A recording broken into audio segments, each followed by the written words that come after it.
discussed as widely in the national task force. There are no recommendations that have come for monoclonal antibodies so far. We may have to wait, but if somewhere it has to be in outpatient setting, there is no point in giving this particular drug after 10 days, because after 10 days, one must also remember it is only dysregulated immune response that creates a problem and not the virus. So essentially, its utility drops down dramatically. What has worked is the only single thing, that is steroid. Now you look at recovery trial. Now one of the things that emerged was that use of steroids can reduce the relative risk or 28 days mortality by close to 20% if people are receiving oxygen alone, by close to about 35% if they were put on mechanical ventilation. And that's something which fascinated people. But one fact which we have to keep all the time at the back of mind, that if the person doesn't require oxygen, if you provide him steroids, it can be damaging. It increases the risk of mortality 28 at 28 days by 22%, which is extremely high. And that is precisely a thing that has become suddenly important. And we know that the dosages being given are for dexamethasone, 6 milligram, 12-hourly dose. So essentially, what is it that we have to remember? That if we have to use steroids, please never ever use steroids in weak cases. If you have to use it in moderate to severe cases where the person requires oxygen support, at least, no, in those circumstances, you have to initiate it. You have to ensure that you use the right kind of dosages, and also ensure that the duration does not become more than 10 days. Why is this important? Because when you provide steroids, there is immunosuppression that will come. There will be increase in viral replication. It may unmask other infections as well when you provide steroids. And there is an adverse impact on diabetics and hypertensive. We know steroids tend to have their own issues when you administer to these people. And what is also seen is the dreaded syndrome of mucormycosis, for which we still don't have sufficient quantity of liposomal amphotericin B. And this is something which perhaps continues to appear as one that could be related to steroid. And use of steroids, especially among diabetics, is perhaps one of the reasons. There was a big discussion of recent, perhaps yesterday only, on mucormycosis.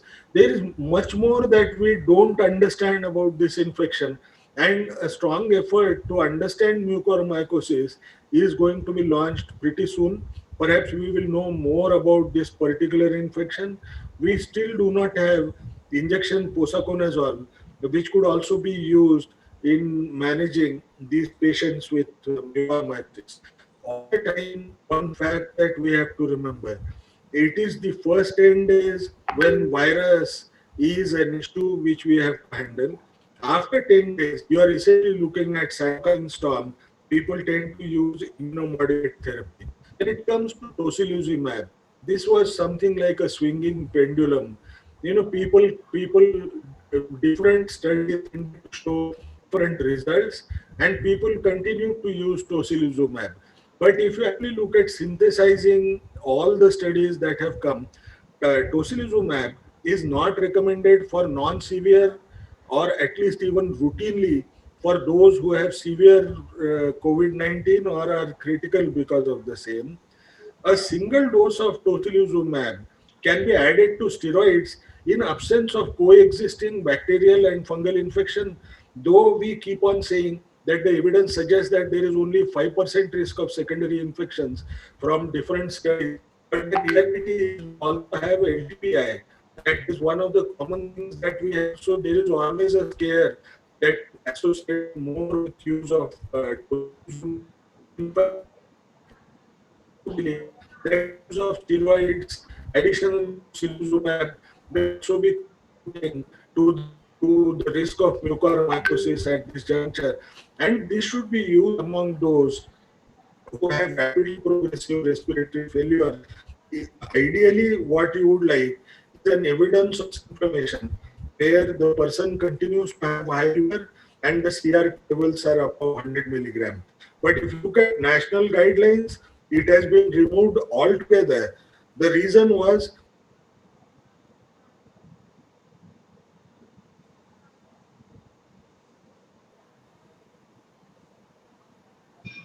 I think we lost connection. We'll wait for some time.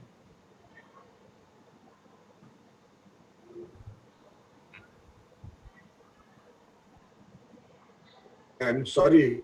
This is a mess. I'm sorry. Am I audible? Yes, sir, you are now audible. Go ahead, sir. I'm really sorry. The connection is perhaps pretty weak. So use of tocilizumab essentially discouraged at this point in time. 1 second. Now, if you actually look at no, if you actually look at TCZ as well, TCZ has also been dropped from ICMR guidelines. Now, one of the things which we have to talk about is the use of convalescent plasma. When it comes to convalescent plasma, people start using it as it was a magical remedy. There is something which we have to keep at the back of mind.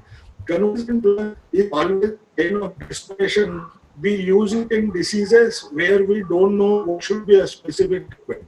Second thing, it continues to be polyclonal. So it may be having neutralizing antibodies. The range tend to be high, but at the same time, the titers could differ.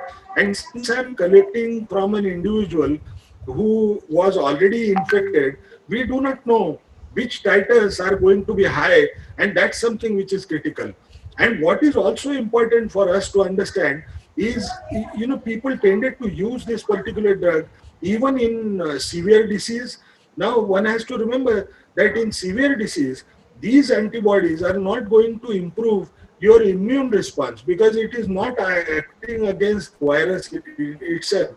Now, if you look at and think that you are to provide neutralizing antibodies, we increase dosages by body weight, which was also never done.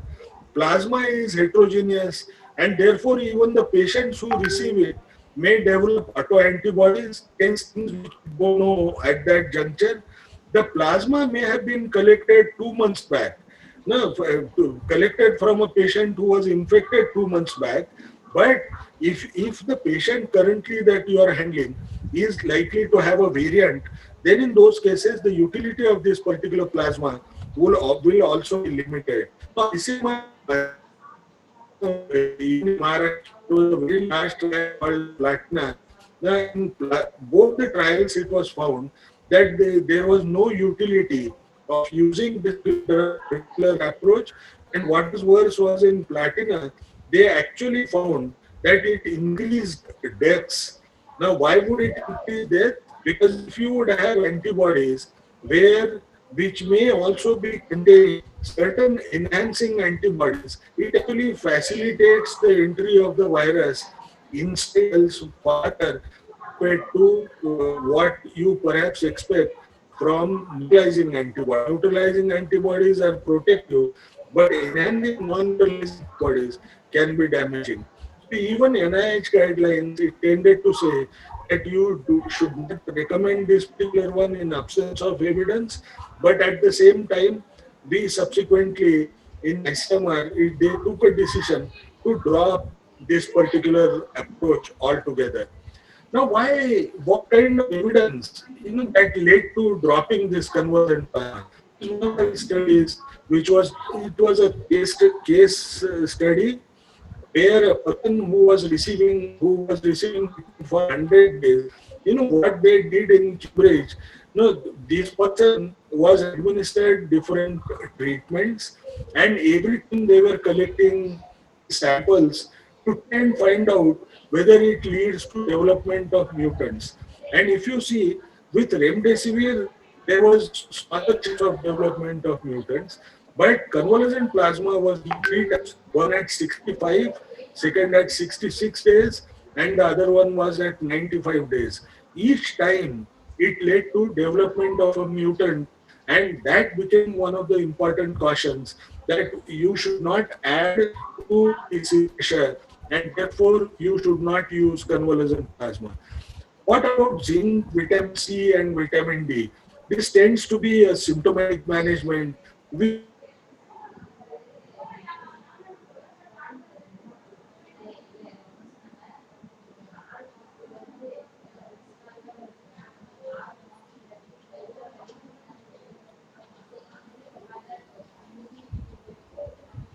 Now, I'm really sorry. This is pathetic.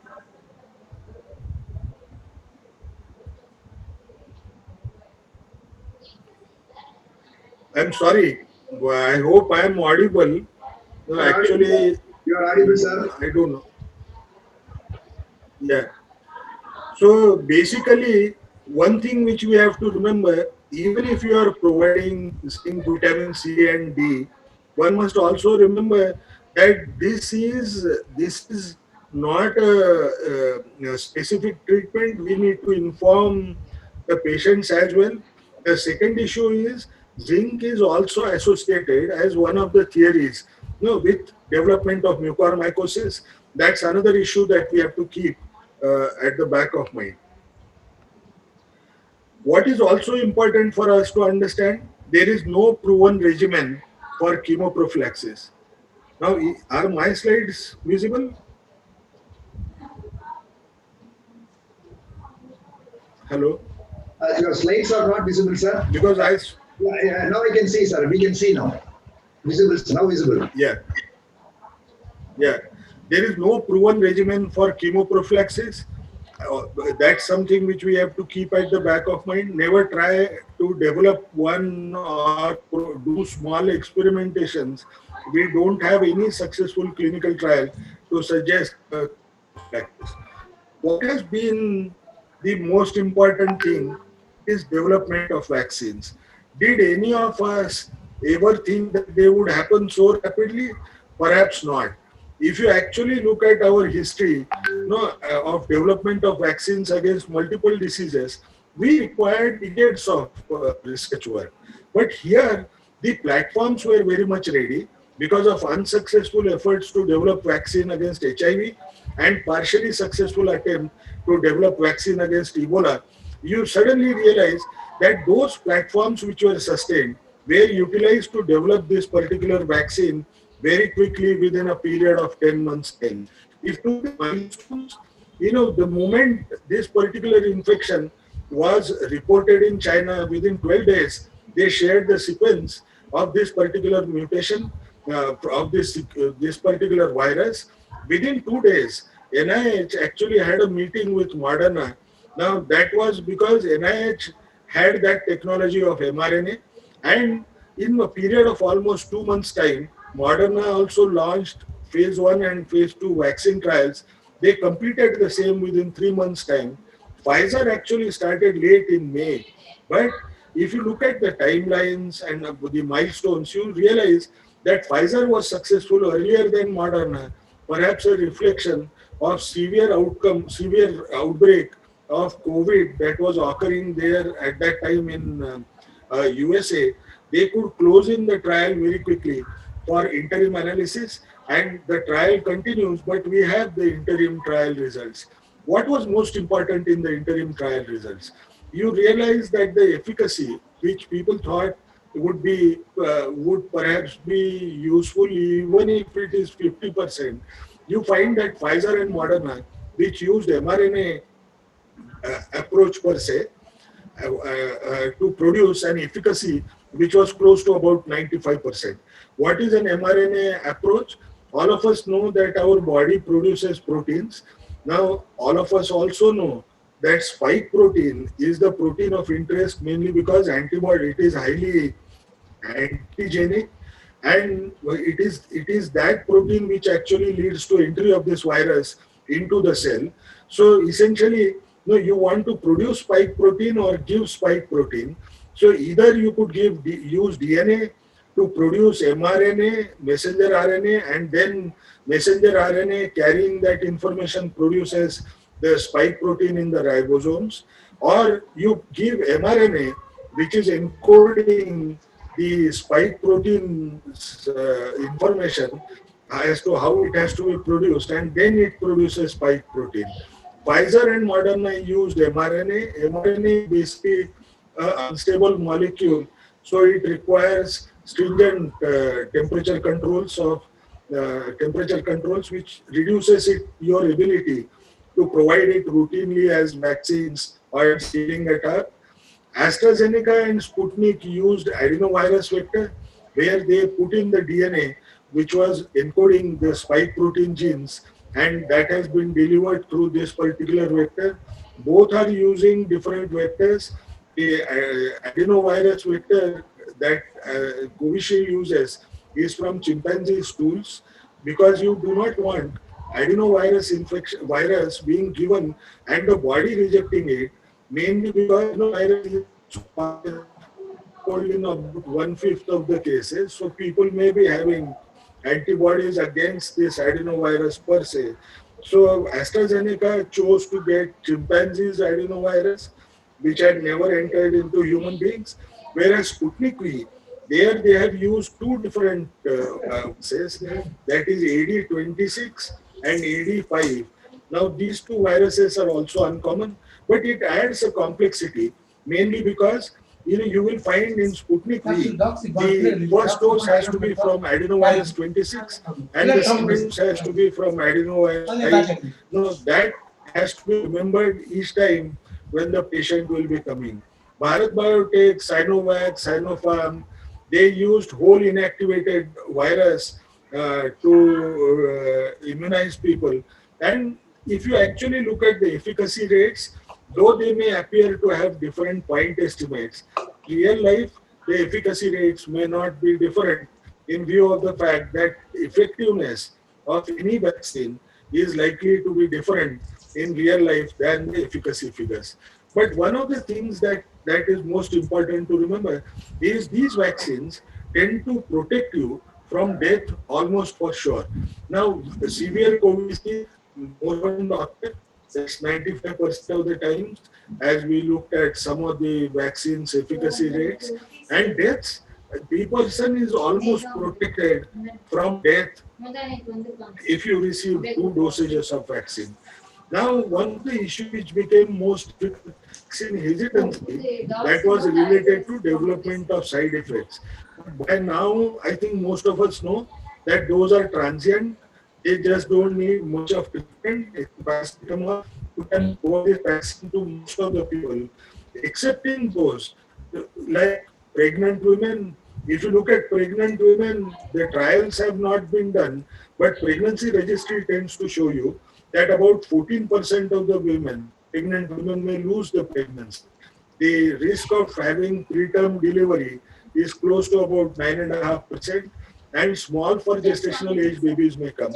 There is still a question mark whether it may lead to enhanced major congenital anomalies. We still don't think so. And what is also important is that we still don't have data on children less than 18 years of age. And what is also important is we drop the lactating cost today in our own guidelines that have come in India. You can provide it to a woman who may be lactating and she can continue to breastfeed the baby. It is perhaps something which is more of a caution if a person has history of severe allergies that leads to anaphylactic shock. But this does not mean anybody having severe eczema or severe asthma should be tier 1 where the vaccine may be contraindicated. Now, we just tried to learn a few things about this vaccine. One of the reasons is we know that most of us were very happy with the first wave, thinking that the infection must have had spread rapidly and therefore lot many people must have had been already infected and we would reach the levels of herd immunity very quickly, which were calculated to be around 60 to 7% here. Now, one of the things that we have to remember, we were happy mainly because we had close to 22% of the people, 24% of the people in the month of December who were exposed to this virus when we did the national survey. And we had vaccine, so people thought we will reach herd immunity very quickly. But the entire dream was shattered by a small finding that came from Manaus. Manaus is an entirely different setting. In Brazil, in a small town, they found that among voluntary blood donors, the cohort that they have, no, they found 76% of those people were actually having antibodies against this particular virus in the first wave which Brazil faced. And people thought now Manaus will not have, that cohort will not have any new cases occurring among them.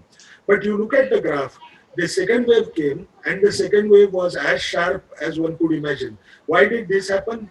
This happened because there was development of mutants, and what is most important from our own angle, one of the mutations that was seen among them was E484K, and as I said earlier, it is similar to E484Q mutation that we see. Now, one thing which we have to realize, this virus has surprised mainly because it doesn't have the right kind of transmission dynamics to actually produce mutations in such a short period of time. SARS-CoV-2 tends to mutate slowly compared to HIV and influenza, but it is unfortunate part that selection pressure that is exerted either by antivirals or by immune response has led to development, rapid development of these mutations. So essentially, it could be repeated use of convalescent plasma, the infection that that is caused among immunocompromised host, because there the virus would survive little longer than you would see among immunocompetent host, and also that the error-prone reproductive pattern, it's just like HIV. Every time when it will reproduce, perhaps it will cause some kind of mutation because these enzymes are not robust, and therefore it tends to accumulate mutations, especially in high incidence setting where number of new infections are extremely high. And the result was very clear. There are 6 different variants. Most of them are variants of concern, and unfortunately, one of them, that is B1.61.617.2, is considered as one which is variant of concern. It comes from India, and that's something which is a botheration, mainly because when the variants come, they increase transmission efficiency, and some of them, especially the UK variant, is known to add to virulence, and it is more likely to lead to an adverse outcome. So, what does it leave out to us if mutations are going to occur? One of the things that it leaves out to us is we need to look at the examples across in the world. Even if we have severe waves that can come, if you start immunizing the right kind of population, age prioritized population quickly, you will find that the effect of this rapid rollout of vaccines can be very much visible on hospitalizations and deaths, whether it be a largely like US or UK, which were facing very severe outbreak, or Chile, a small country where the outbreak was extremely severe at that point in time. The vaccines can be extremely protective. If we don't do this kind of a rapid approach, what might happen? No, if I'm going to take, let's say, 3 years' time to develop herd immunity, now we must remember, or immunize everybody, we must remember that even if I had 75% as a target, by the time I reach to that particular target, a new variant may have had come, which has either low protective efficacy, or perhaps it needs a third booster to actually act against it. So the goalpost will keep on changing. So rapid rollout is extremely essential. What is also important for us to remember that there is sufficient evidence now from healthcare workers data where what they did was they vaccinated them and followed the new incident cases within their own households and compared it with those who were not vaccinated and the incidence of those cases across. What did they find? If somebody receives the vaccine, the risk of secondary transmission is also reduced by 50%, which means it is not only a direct impact on reduction in severe diseases, severe outcome, but also that secondary transmissions can be reduced immensely if somebody who's persistently exposed to this virus receives the vaccine. Now, one of the issues that tends to come up is which vaccine, what would be the estimated efficacy to prevent severe COVID disease and the mild infection that tends to occur even if you are protected against severe COVID disease. What is it that we know, we understand? As of now, the variant that you are seeing in South Africa, the variant that you are seeing in Brazil, both these variants have shown to be little difficult to handle. The protective efficacy against development of severe COVID disease and even infection tends to drop down dramatically. It becomes worse for AstraZeneca, that is Covishield vaccine, where the infections are least prevented if you have any of these two variants. Why would this become important? And is that a significant finding today? Fortunately for us, we don't need to worry, mainly because South African and Brazilian variants are hardly there in India. The only one that worry we would have is both these variants have E484K. So would a commonly shared mutation actually affect the efficacy is a question which we will see subsequently and understand that. What is important is we need to make efforts to reduce vaccine hesitancy, try to discuss with eligible persons pros and cons related to vaccination, and that's one of the best approaches because increased vaccine coverage will not only reduce the risk of death for you directly, but indirectly the transmission as well, and also reduce the risk of exposure, that reduce the risk of severe outcomes in your own exposure due to practice, and that's something which we have to keep at the back of mind. One of the issues is post-COVID syndrome. No, this tends to happen and this tends to be seen even up to 6 months. The symptoms tend to persist. And now what we are understanding about it, we also understand that even if a person had asymptomatic infection, if he was older than 50 years of age, no, he might have twofold increase in acute ischemic strokes that may follow up as post-COVID syndrome. And post-COVID syndrome can be seen in different areas of the body as well. There is no robust evidence. One of the things which we should not be trying is there is no robust evidence to suggest that against lung fibrosis we can use antifibrotic treatment. It still doesn't have sufficient evidence. So let us at least resolve that we don't provide these costly drugs unnecessarily with the hope that it will make a difference. What is most important for all of us in practice to remember that those who develop any symptom should come forward quickly. They should test themselves quickly and also ensure that before the test results come, they should be isolating themselves and the remaining family members adopt the COVID appropriate behavior as well as reverse isolation strongly enough. That should happen until the time test results are available because most often the secondary transmissions can occur 2 days before the symptoms develop and 2 days after. You will find in those 4 days 80% of the transmissions tend to occur. And what is also important for us is when we talk to the patients that you have been found positive, we should also go for bidirectional contact tracing. Inform the patient that he should try and think who all did he meet before he acquired. That would be perhaps 3 to 5 days earlier if the person is symptomatic. And also who had he met very recently so that if it is bidirectional, you tend to pick up more cases that may be asymptomatic. Therefore, at the bottom line, test both symptomatics and asymptomatic contacts after 5 days or those who become symptomatic earlier.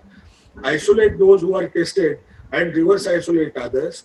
Provide what you know best, the quality supportive care, steroids, the prone positioning, oxygen, and the anticoagulants in right dosages when it comes to steroids, the duration, and only for those who need oxygen. Vaccinate 45 plus population first, and then you go towards 18 to 45 years age as rapidly as possible. Adhere to COVID appropriate behavior, whether you are vaccinated or not. you must do that. Whether there is a variant or no variant, mask will continue to protect us, and we can still eliminate this dreaded infection if we follow these simple steps.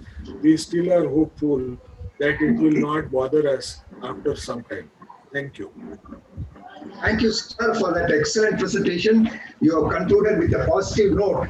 We can still eliminate if we have the appropriate COVID behavior. Sir, please stay tuned, sir. We will ask you questions after our Nageshwar Reddy's talk, sir. Now I request Dr. Nageshwar Reddy to present his talk, sir. Thank you. Thank you very much. At the outset, I'd like to thank Gusat for this kind invitation, especially my friends Sangram, Shivraj Alishetty, and Murugesh. They've always been there. I'm also honored to have Muruganathan coordinate the whole. He's been so active academically in many of these areas. And of course, Rajesh Upadhyay, a colleague of mine in gastroenterology. So it's a great pleasure to have all of you here. We just had a fantastic talk by Dr. Raman, who is, of course, an authority in this area, and we see him so frequently on the television screen too. So he gave us a very nice evidence-based talk on all the drugs that have been used in COVID and where we are going wrong.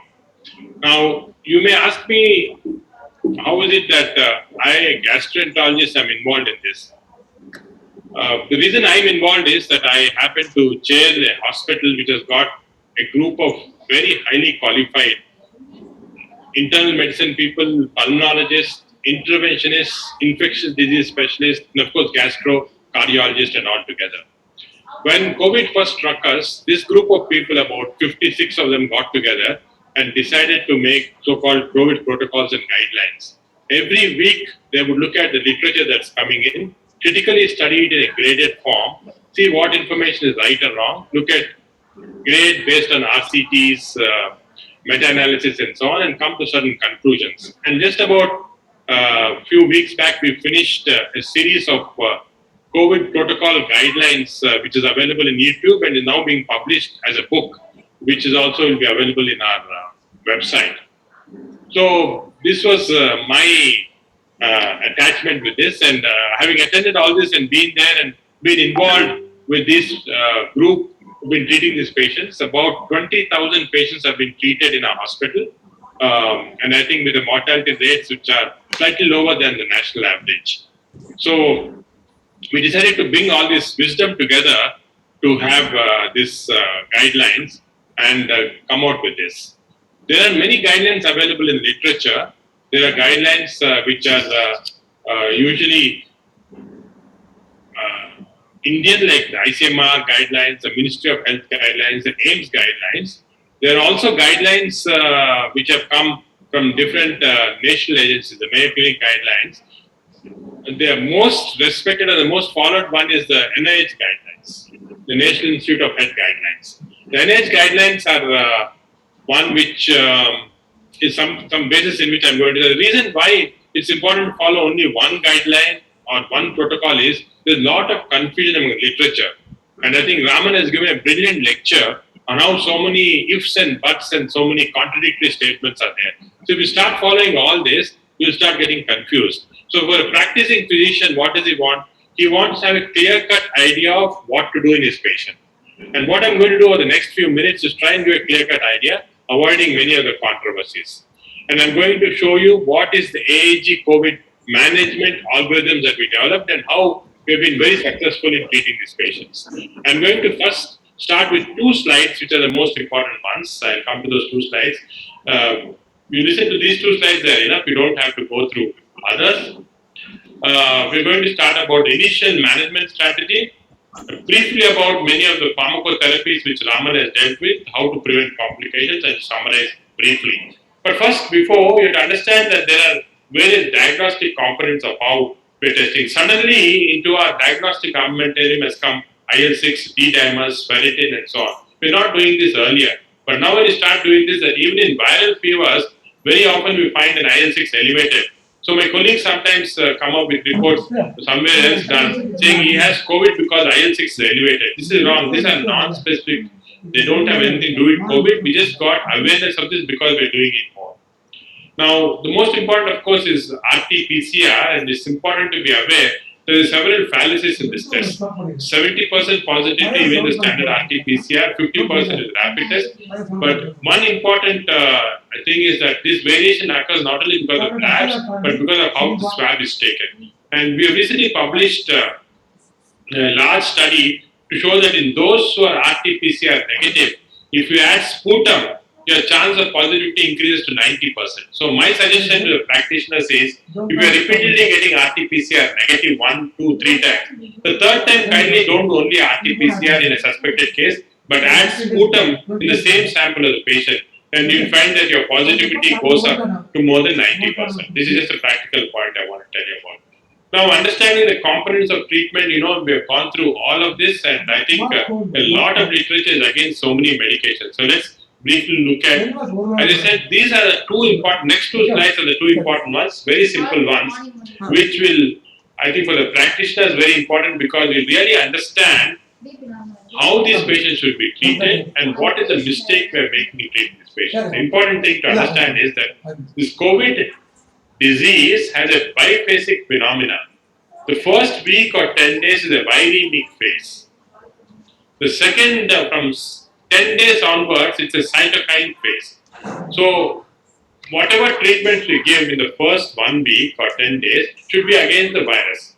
So, if you're giving remdesivir or any antiviral drug, it should be against the virus. You should not use corticosteroids in this phase because you increase the viremia. The second phase is cytokine phase, where the most of the damage is because of increased cytokine. It's an immunological phenomena. So in this case, antivirals like remdesivir will not work. At this stage, only steroids are going to work, and that's the famous recovery study will come to a little later. So in this phase, we should not give mostly not depend on antivirals, but depend on immunosuppressants like steroids. So this is very important. And basically, we have only two drugs, antiviral and immunosuppressants. Only 2 weeks. One should be used in the first week, one should be used. Very simple. Now, in fact, we have again published this very important study in MetaGene, where we've shown that in Indian patients, why the severity is not so much. The incidence is high, but severity, mortality rates are much less than Brazil, America, and so on, is because the virus enters into the body using an enzyme called TMP-RSS2. We have shown that in Indian subjects, the TMP-RSS2 is actually mutated, so it doesn't help the virus so much. There's some very interesting discussion coming on that. We'll come later to that. But the second important slide I wanted to show you, this is a slide that all practitioners should sort of mug it up, because it's very important. Now, the COVID stages, because the whole treatment depends on that, mild, moderate, severe. There are various ways of defining it. ICMR is given different definitions, Ministry of Health is given different definitions, the AIMS is given different definitions. And for our purpose and what we follow in our institute, and to make it very simplified, I'm going to discuss this NIH guidelines that have come. NIH guidelines basically divide COVID clinical features into 3 stages: mild, moderate, severe, right? Mild is fever, uncomplicated. These patients have mild cough, upper respiratory tract infection without dyspnea or hypoxemia. Very simple. Majority of patients fall into this. Moderate are those who have lower respiratory tract infection, usually lung infiltration with pneumonias and so on. The respiratory rate increases and oxygen saturation is still maintained. Here the confusion comes because in some of the local guidelines they give oxygen saturation less than 94, but this NIH very clearly saying that oxygen saturation is still maintained. So moderate cases are those who have a lower respiratory tract infection. Usually they'll have more cough, deep cough, and they have, if you take an X-ray chest, you can see a pneumonic patch. Severe infections are the last category, who have a lung infection which is more than 50%, their respiratory rate is more than 30%, and their oxygen level starts to fall, less than 94. So this is the classic NIH guidelines, and kindly remember this because all your treatment depends on this. Now to this we have added 2 other categories. The critical ones. The critical stage is when these patients develop ARDS, septic shock, multi-organ dysfunction, and the oxygen saturation is below 90. Most of them come to us below 70 and so on. These are the critical patients. These patients I'm not going to discuss in detail because they're going into ICU for ventilation. They require a variety of different types of intensive care treatment. But other spectrum is asymptomatic individuals who are becoming very important now because these are the ones who are transmitting the infections to us. They don't have any symptoms. And we're seeing more and more of these cases, especially those who are getting partially treated. So asymptomatic and of course before the infection pre-symptomatic. So these are the categories. But remember, for a practicing clinician anywhere in the periphery, these three mild, moderate, severe category, keep this in your mind because this is going to tell us how we're going to treat. And if you look at how in clinical practice, more than 90% of the patients fall in this category, below this category, 90%. So you don't have to do anything for them. You don't have to do. That's why many so-called RMP doctors or Ayurvedic doctors are successful because you don't have to do anything. Patients are getting better. They get credit for this. It's only the 8% of the patients who actually develop this more moderate severe case, and 2% are going to critical stage. And the average mortality is 1 to 1.1% in our country, maybe around less than that in our institute. So this slide I hope is clear to everybody. So these two slides which I showed you will set the stage for how we treat the patient and will understand very clearly what we should do in clinical practice. So let me concentrate a little on mild cases because 90% are mild cases and you don't do anything for this patient. It's very difficult not to do anything for the patient because they call, ring up, they'll come and say, I have this, they got a lot of anxiety, phobia. So we have a grading system also that clinical score should not exceed 8 in these patients when you call them mild. They have fever which is mild, not exceeding 100, occasional cough, no breathing trouble, no major fatigue, no diarrhea, and oxygen saturation is always above 95. So I sometimes ask our patients to keep a diary or a chart with them and just note down this and tell next 3 days you tell me what is the temperature, what is the cough pattern, is there any breathing trouble, is there any major fatigue and so on. So they'll tell us and you can actually do a mental scoring or say that. So then you know it's a mild case. So what do you do in a mild case? 90% are mild case, right? So in a mild case, we'll ask the patient to take paracetamol every 8 hours for the fever so that he feels better. Even this is not necessary, but they feel better, body pains come down. So regarding vitamin C and vitamin D, somebody is interested, or somebody is, I think I have to switch off their mic because I'm able to hear their mic. Can I go ahead? Okay, yeah. Yes, sir. Good. So vitamin C and vitamin D, of course, there's no evidence suggests it's useful. But as a practical physician, I can tell you what, patient requires something. Say nothing to be done, just take paracetamol, be in your house, they're not very happy. So something has to be given. There's no harm in giving C and D. There is some weak evidence against D that if you have vitamin D deficiency, disease seems to be more. So okay, give it once in a week for 2 or 3 weeks and you can stop it. So this is general symptomatic treatment. As I said, as a practicing physician, this is very practical. Patients feel happy, and now that there is something against the zinc, maybe you can avoid that. But at least vitamin C, vitamin D, there should not be any problem. So you give this, and then you follow up the patient for 3 days. So 3 days critical. Mild case, only paracetamol, follow for 3 days. If in 3 days the symptoms are improving, then nothing to be done. Just leave the patient alone. Maybe he may require paracetamol for another few days just for this body pains and fever, right? So we continue monitoring the patient for 10 days. Earlier it was 15 days and now it's 10 days. 10 days time, you say that he is all right. He can now go back to his work and so on. We need not repeat the RT-PCR after 10 days because there is no evidence that doing RT-PCR after 10 days will help us in other ways. So now the recommendation is not to repeat it. But look at the other patient. Symptoms are not improving.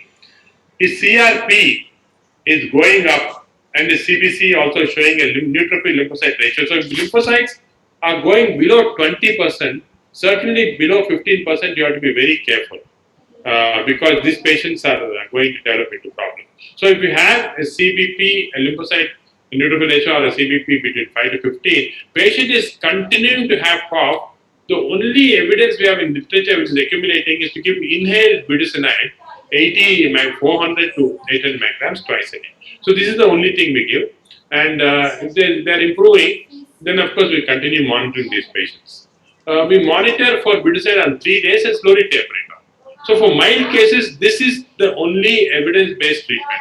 there is no evidence that other drugs are going to be useful. Just remember this, very simple. No treatment, maximum they have cough with increasing CRP, give budesonide as an inhaler.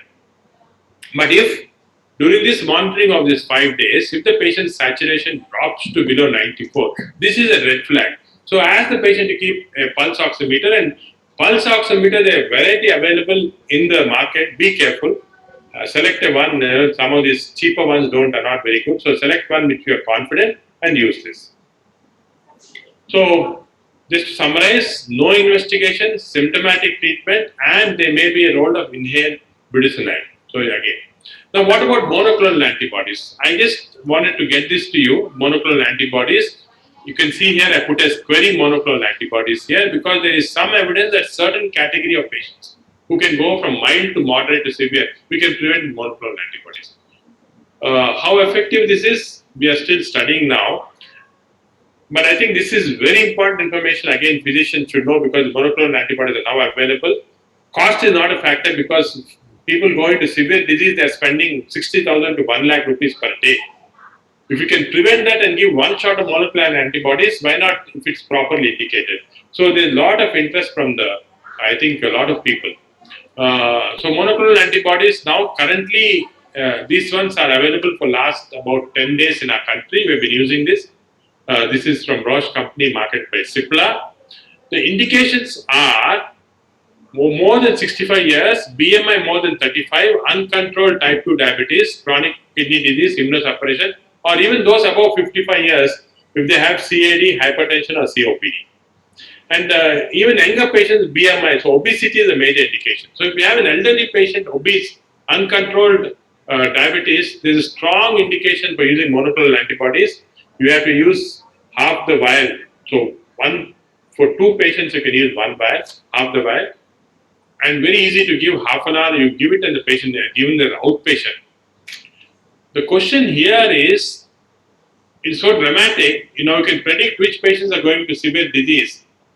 Now we have a list of all these conditions, so why not give it all the cases? The only problem is regarding how effective this is against our mutant strain. We now know the mutant strain that we have, the B1617, 1 or 2, how effective, we still don't know. We are studying it. In fact, we have now launched a major study in our institute where we are studying the efficacy of monoclonal antibodies both in clinical situation and in lab to see how effective it is. We'll get an answer in 3 to 4 weeks. We'll let you know that at that time. Then we can be more aggressive about using monoclonal antibodies. So this is the information, latest information about monoclonal antibodies. What about convalescent plasma? Again, I think that very well with Raman. We are starting to use it less. Lot of confusion because it is used wrongly.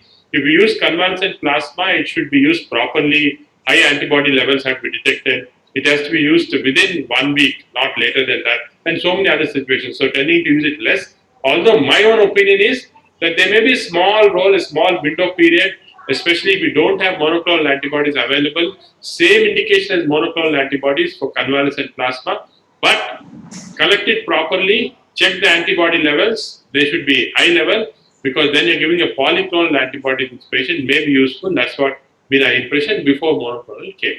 Okay, that is about convalescent plasma. So you see, management of mild disease, to summarize, no routine blood investigation, essentially symptomatic improvement. Kindly don't go for all this ivermectin, zinc, so many other antivirals have come, not proven. They're producing a lot of side effects.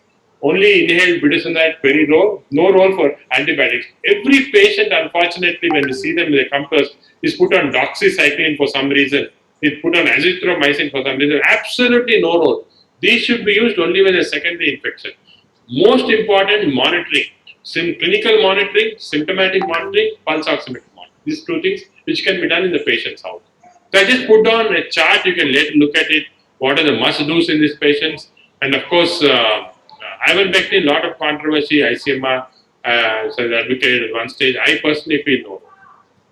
Supplements also lot of this thing. Vitamin C, vitamin D, maybe you can use because patients want it, but others don't. Okay. So now we shift from mild cases, we are very sure how to treat them. So we know how to define mild case, we know how to treat it. Now we go to the moderate cases. Moderate cases, you monitor mild for 2 to 3 days, they don't respond. Fever is persisting with other clinical symptoms.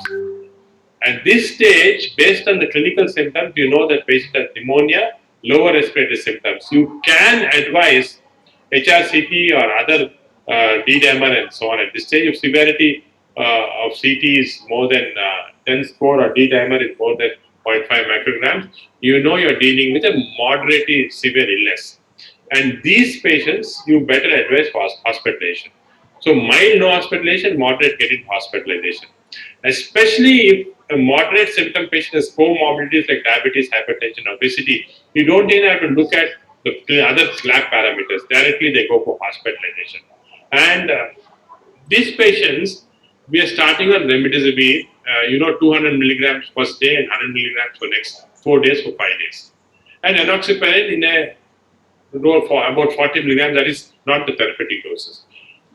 So here again, I want to pause a little because I think Raman discussed about remdesivir, what happened, all the clinical trials and all.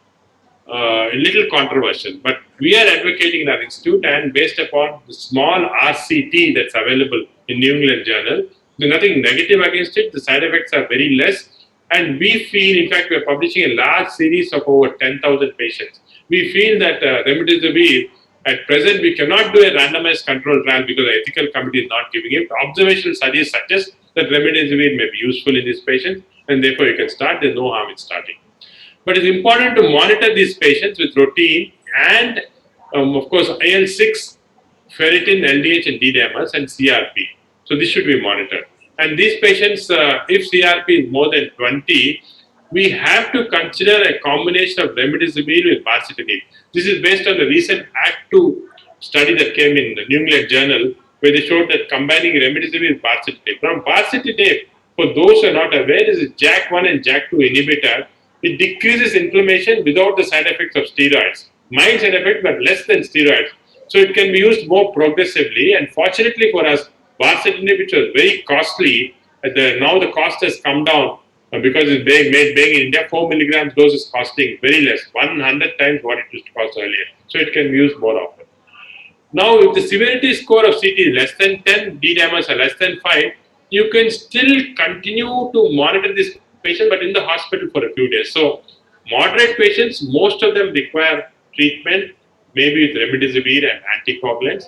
But some group who are very mildly symptomatic, who have a CT severity of only 10, can still be considered to be monitored like mild cases. So, just again for practice information. Now we come to the more severe cases. Now, if the fever is persisting with other clinical symptoms, comorbidities are there, and now the patient become hypoxic, less than 94, sometimes less than 90. In these cases, of course, you can advise the standard markers and CVT severity index is seen, but these are the severe illness patients.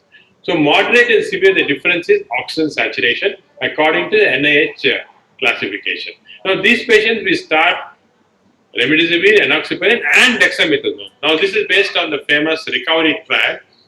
Again, kindly start dexamethasone only in the second week, not in the first week. The biggest mistake in clinical practice, the biggest harm to patients in our country now is the starting of steroids immediately at the time of illness, that is first week itself.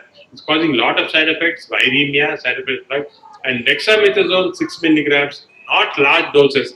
If you don't have dexamethasone, of course you can give prednisolone or methylprednisolone, hydroxyprednisolone, that's a different issue we can discuss. But usually these patients require supplemental oxygen. So when you give dexamethasone, it means that these patients are in supplemental oxygen. Maybe just 2 to 10 liters, but some of them require larger dose. But supplemental oxygen and dexamethasone go together.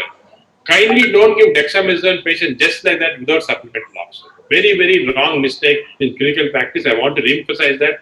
All the senior physicians here, you kindly educate the GPs and other people treating out there that dexamethasone should not be used in settings other than this. Only then we will benefit.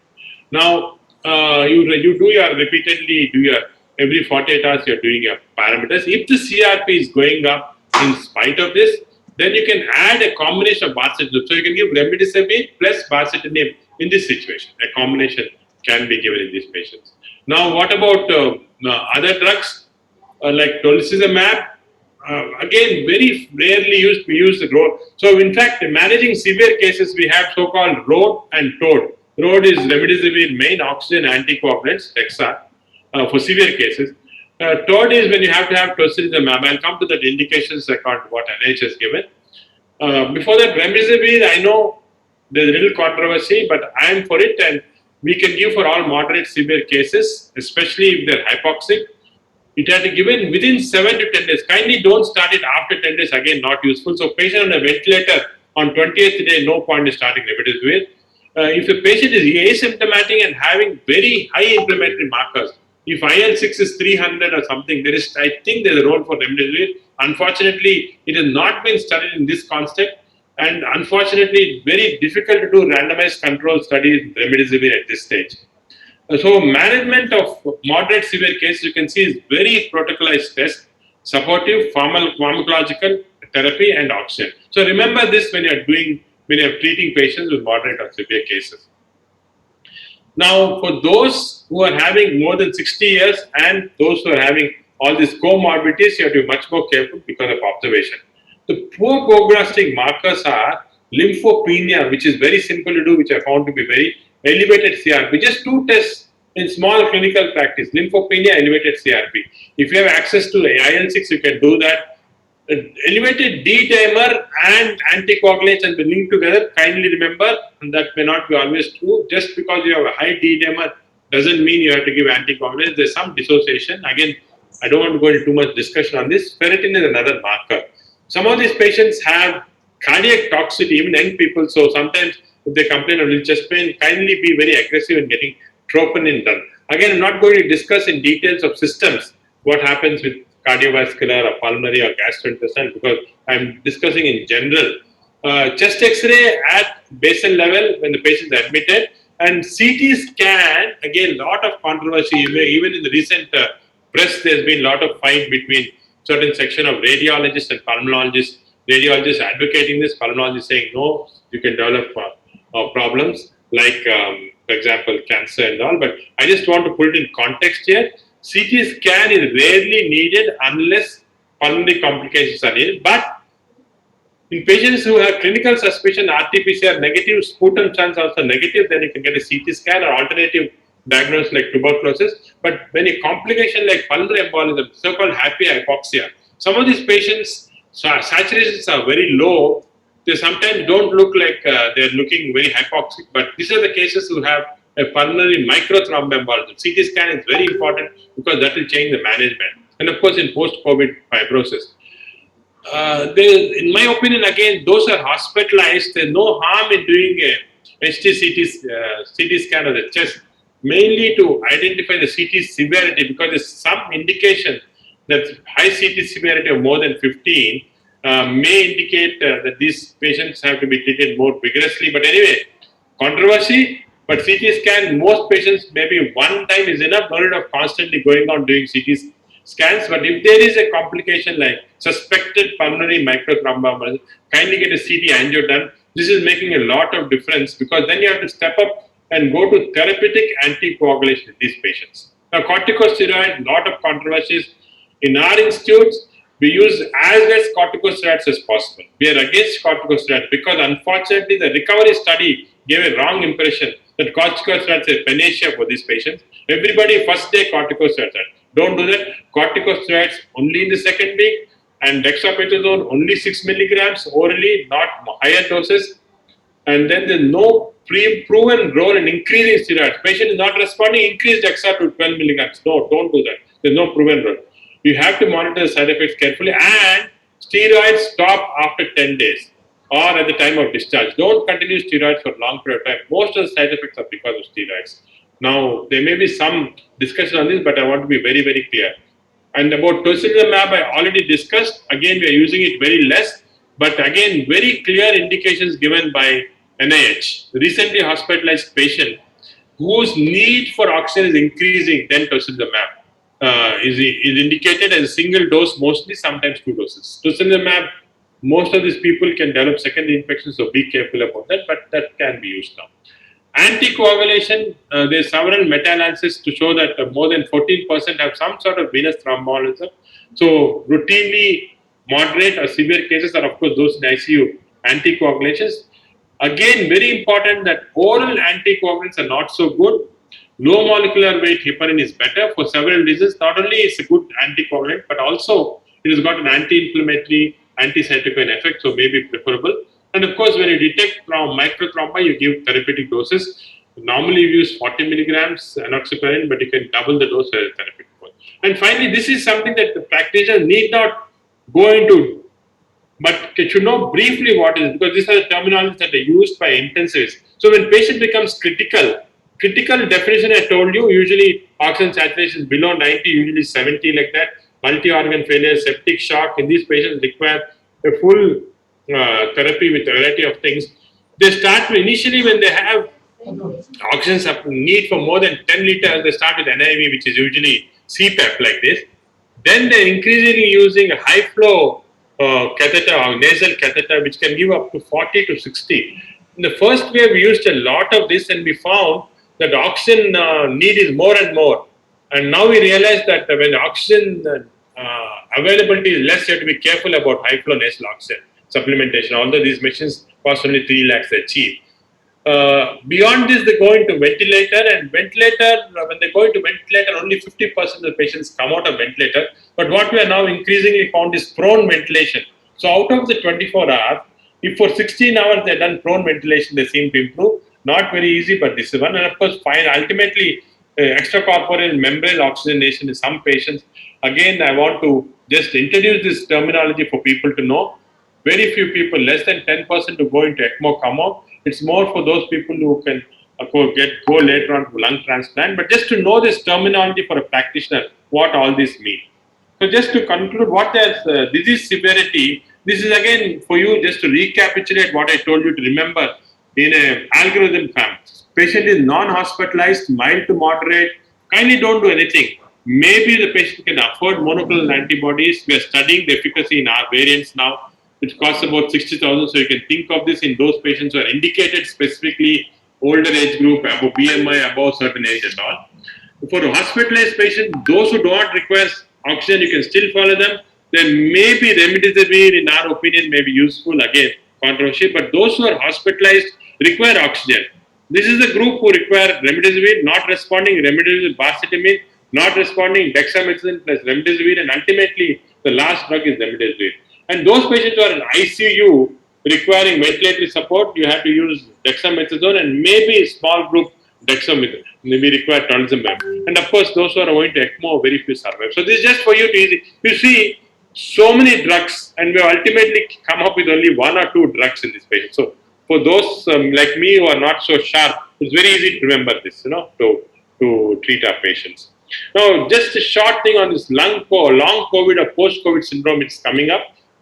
My belief is that for all the general physicians, internal medicine physicians, your next year of practice is going to markedly increase. They're all going to do very well because of this post-COVID syndrome. It's going to come up.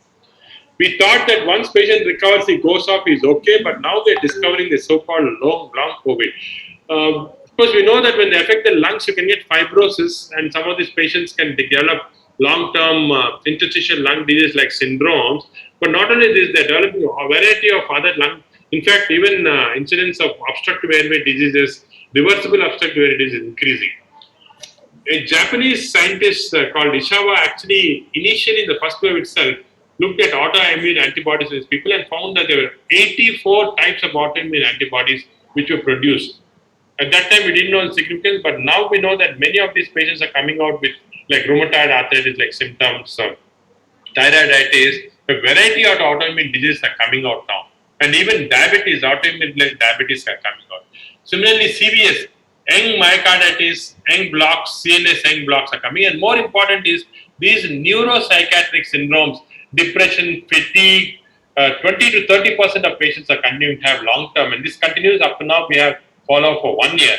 Now, one of the things that's connecting all these people is the gut microbiome. For me, this is of interest. We're studying this. We found that those patients who have COVID, the gut microbiome changes. Bacterioid contents are increasing, some of the other microbiome, and this gut microbiome changes is affecting the gut metabolites and giving rise to a variety of long-term syndromes in these patients. And some of them is so-called long fatigue, dementias and so on may be related to change in gut microbiome, and this may be a very interesting future topic. And finally, vaccine, because I think again lot has been spoken by Raman. I'm going to talk only about few important clinical aspects. What patients ask, frequently ask us. They ask which vaccine. There are three vaccines currently available in our country: the Covaxin, Covishield, and Sputnik. I tell them whatever vaccine is available to you, take the vaccine. The only difference is if you take Covishield and Sputnik, your one dose may protect you for a long period of time. Covaxin, one dose doesn't protect you immediately, so take two doses quickly, don't wait. Whereas with the Covishield and with the thing, you can wait. Sputnik, you can wait for the second dose, because in fact, there are now tendency to think of them as single dose vaccines. What interval? Now, with Covaxin, definitely 4 weeks. Don't delay.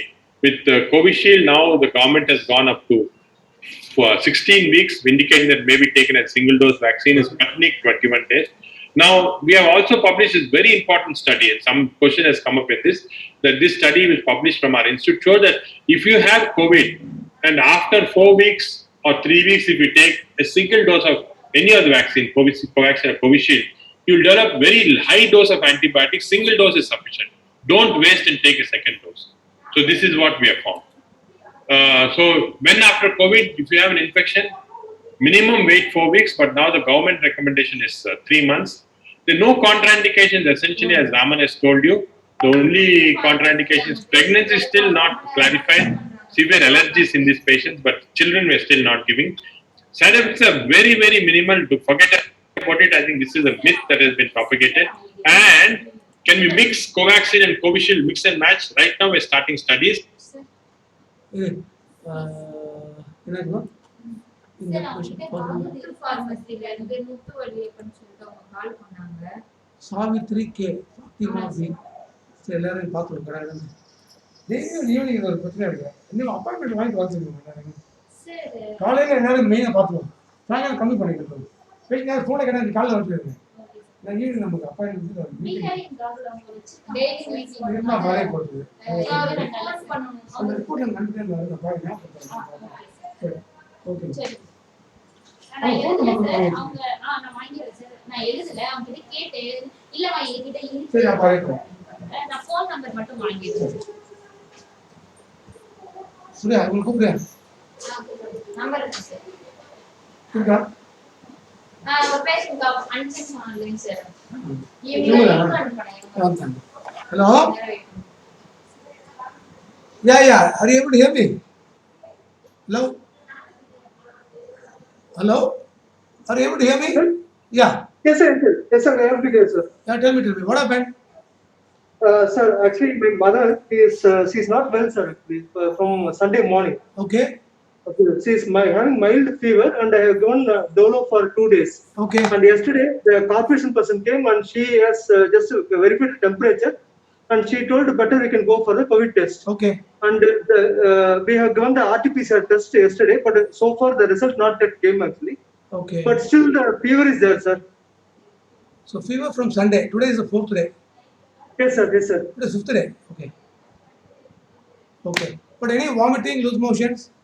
No, nothing, sir. Nothing. No vomiting, loose motion, no headache, no body ache. How is the smell And and taste?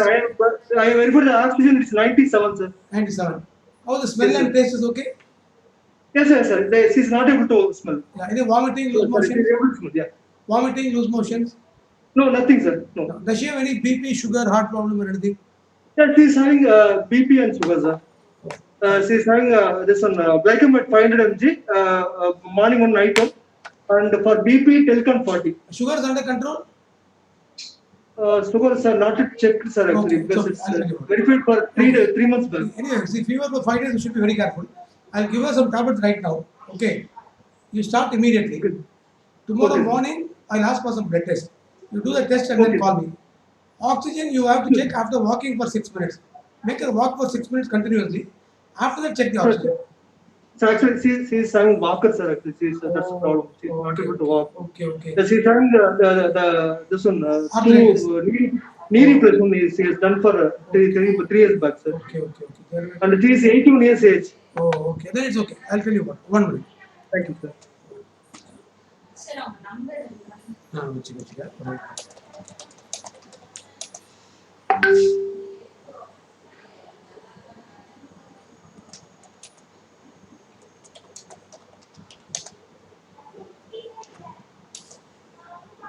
She has cough, huh? Cold and cough is there? No cold, sir. No Okay. cold, no cough. எதுவுமே இல்ல sir, ரொம்ப டல்லா இருக்காங்க sir. Morning வந்து உங்களுக்கு நார்மலா இருக்காங்க sir. Okay. Evening ஆகாம டல் ஆயிடுறாங்க சார்.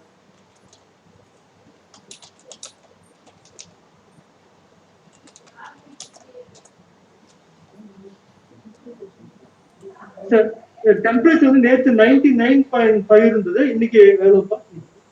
இன்னைக்கு 101 இருக்கு இன்னைக்கு. Okay.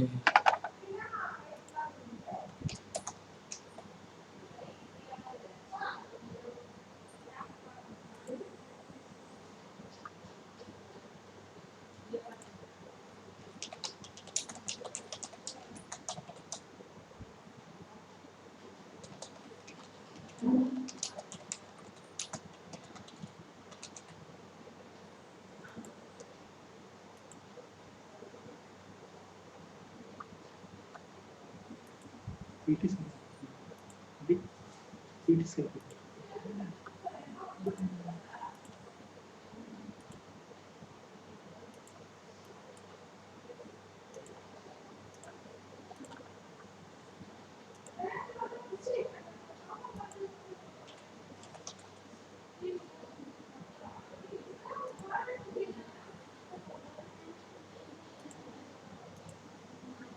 CT scanner இருக்குமா sir? Yeah. I'll tell you what to do. First, we'll do the blood test. After that, we'll do the CT scan. Okay. Thank you. Thank you.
Okay. I'm sending the prescription now.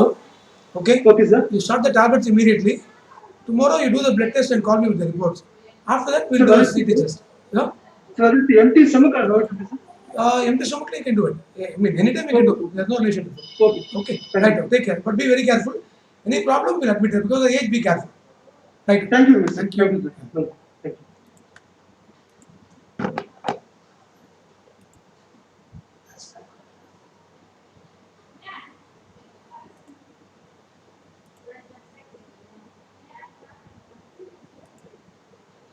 Now it's easily available because after mucor mycosis phenomena came in, people got frightened. Now they started using it very less.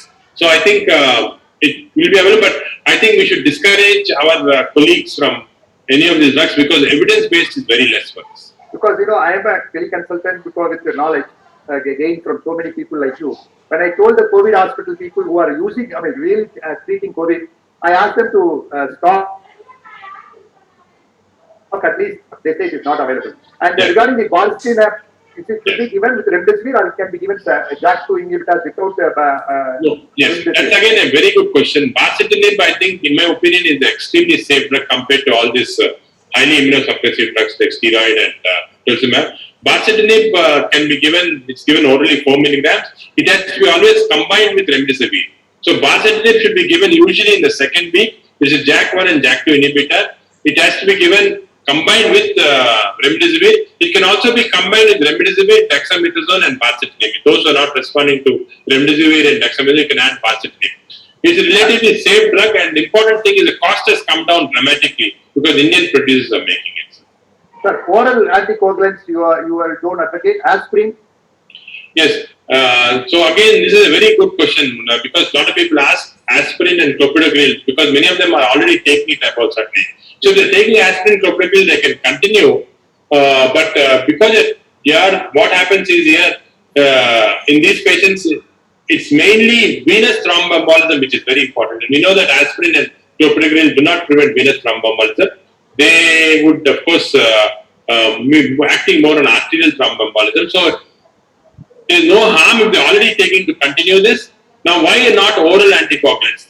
Again, it's very common practice to use, for example, apixaban is used in almost all the patients. So again, evidence in data is that we have against low molecular weight heparin, which is shown to have both anti-inflammatory, anti-fibrotic effect and mild antiviral. So it's been on that, and we know that we use preventive, prophylactic, and therapeutic doses. Now, can we use oral anticoagulants? You can if you don't want to give, because most of these patients are hospitalized, and therefore it's easy to give low molecular weight heparin. That's the reason why we use that. But if the patient is not hospitalized, you can use oral anticoagulants. Only thing is we don't have a scientific rationale to use this, but you can use it. There's no harm. The advantage is the recent NOAC and DOACs.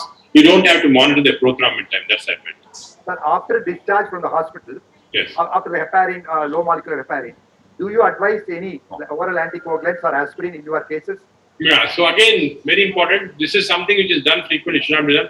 After hospitalization, after they're discharged, unless you discharge them for some reason very quickly, if they're hospitalized, especially severe cases or those in the ICU stay for at least 14 days. And most of these drugs like steroids and anticoagulants should be used for 14 days and no need of tapering. Steroids also no need of tapering, you can stop them. But for some reason, if they discharged earlier, we can continue this, but again for 14 days, not too much time. I don't want these drugs to be continued beyond 4 weeks because that's where all the problems comes beyond 4 weeks. I'm the person who always request you to do something on gut microbiota. Yes, Again, the question, you said gut microbiota future. Why not we give gut microbiota for all patients with COVID? Yeah, I think this is a very, very good question. This is, in fact, there's my group of very close friends of ours in Hong Kong who are world authorities on gut microbiome. We are actually collaborating with them. They have not only studied this very extensively in large number of patients, but what they did was they have actually now made a pill of a gut microbiome which is beneficial in patients with COVID, and they're starting to use. They started the study. We told them if it is successful to give us the first batch, and ultimately it looks like that fecal FMT, fecal microbiome transplantation, may become one aspect of treatment. But ethical committees haven't allowed this now. But if you take one species of microbiome which is going to be useful, their study seems to suggest that it's, in fact, Hong Kong government has immediately patented it and they are starting to use this. But it's a very good observation that you made. Sir, because I get many patients who are IBS patients developing COVID. You know IBS, the COVID, when you get, they're anxious, they have all problems. They get, IBS exaggerated. So in those cases, we are forced to give gut microbiota. So I thought routinely whether it will be useful, especially GI problems, predominant COVID. What do you say? This is important. Now, if you're talking about probiotics in these patients, we don't, probiotic again, there are no studies, but we are little worried about giving probiotics because these patients, I didn't want to dwell into the gastrointestinal syndromes in these patients because we have a lot of data now. In fact, we have published a large series of what GI symptoms occur in these patients. And one of the things that we found is that ischemic problems of the gut can occur in these patients. And ischemic problems of the gut, when they occur, they come with severe abdominal pain. And sometimes they found thrombosis of superior mesenteric artery or a partial thrombosis of inferior mesenteric and so on. We have found this in some group of these patients. So we are frightened that probiotics can actually increase it because it has been shown that probiotics can produce ischemia to the gut. So if we advocate probiotics, it's very easy to give this. All the practitioners will start, and some of these patients can suffer with gut ischemia because of this. That's the reason why we are keeping it totally out. Although, as you suggested, initially we considered it, so some groups are working on this. But once we found this ischemic phenomena, we stopped probiotics completely. And you said the virus can spread through motion. Do you have Yes. any study whether the motion has the virus still how many days? 1 This month, is 2 months, 3 months, 4 months? Yes, very good question again, very important question, and we have again worked on this along with CCMB here. We found that even after the virus goes off from usually by 14th day, virus disappears from the stool. In the stool, the virus is continuing up to 28 days, so double the time. In 50% of the patients in whom the virus goes off from the throat, the virus continues in the stool, 50%. Now, whether this is responsible for fecal-oral transmission, we're not sure. But the sewage studies taken from sewage have shown that the virus is persistent in the sewage. So it can. And one other thing supporting this is that these have been very good studies done in rhesus monkey, that if you put a rice tube in the monkey and push the virus into the stomach, nowhere in the respirator, in the stomach directly, it goes in the stomach and produces classic COVID syndrome of lung infection and so on. So if the virus goes into the small intestine, lung, then the stomach and small intestine also, it can produce classic COVID syndrome, need not go from the upper respiratory tract infection. So there is a pause. Why I'm saying this is that I have found many patients who come to us and tell us, look, I have not got any, I have not gone out of my home. I have not got any exposure from anybody who had COVID. I have stuck to my house for last 15 days, 20 days. Now I got this. Then I ask them, what did you eat? They say, we got food from outside. We have water, which is municipal tap water. So potentially there is some possibility that these people are getting it from that also. But again, it is very difficult to do these studies except animal studies which have been published. Why I asked it again, because when a husband and wife, husband is COVID positive, the wife started using the toilet. So, we'll have to observe that COVID protocol, behavior. Exactly. That's why I asked that. No, that is very important because we know that from the stool, there is a spray of the virus. This has been demonstrated. In fact, tests have been done. After the stool, when they flush the toilet, the virus sprays out. And that's why you have to always close the toilet seat before flushing the virus in this patient. It could spread from one family member to other, even when they don't have contact because they're sharing the same toilet. Is there any role for immunoglobulin? Standard immunoglobulin, no role at all, no studies, only for monoclonal antibodies. Sir, now you are talking about second wave. Do you think third wave also, because somebody said I am looking forward to third wave. So what do you say? So I think Shankar over enthusiastic said I am looking forward to third wave. yeah, I noticed that. I think third wave only astrologer, somebody who can read the palms of the hand can tell us whether third wave will occur or not. It requires, I think, skills in astrology. But I think this is it depends upon our behavior. If you are in the next 3 months, if you are able to vaccinate all our population, that is giving it a dose of 1 crore per day, 75 lakhs to 1 crore per day for 3 months, I can assure you, and COVID appropriate behavior, that we won't have third wave. This is definite.